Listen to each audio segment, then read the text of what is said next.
Money Moment on 4.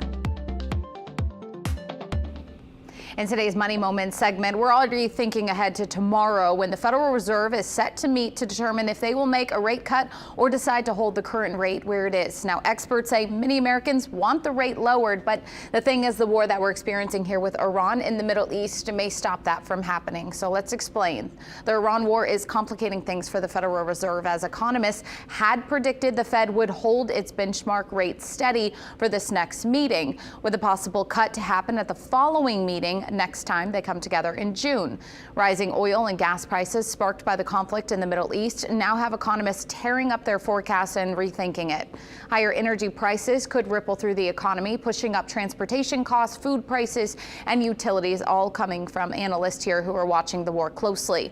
While it may seem like a no-brainer to make a rate cut with the high cost of nearly everything right now, it's not that simple. The Fed is tasked with the challenge of two different aspects here that rates will directly affect: ratcheting down inflation toward the Fed's goal of 2%, their annual target, while also propping up a labor market right now that is showing serious signs of fatigue. Making a rate cut doesn't always benefit the economy. Now, according to the CME FedWatch, there is a 99% chance, according to them, that the Fed will hold its benchmark rate steady where it's at in that range of 3.5% to 3.75% when they meet tomorrow. So, of course, we'll give you that update as well. Now to this here.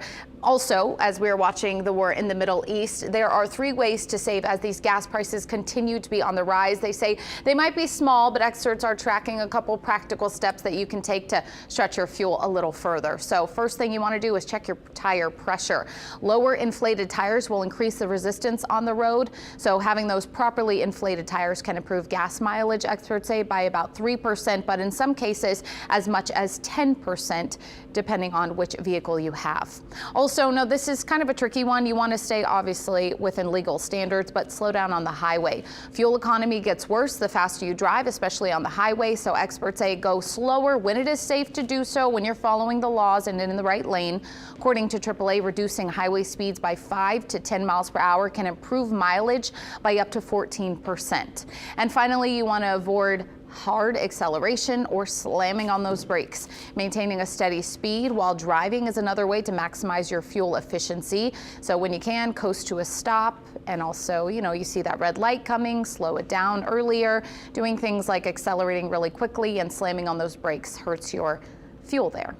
Just a couple ways to hopefully save your money. I'm Brianna Boudreau. That's your Money Moment this Tuesday.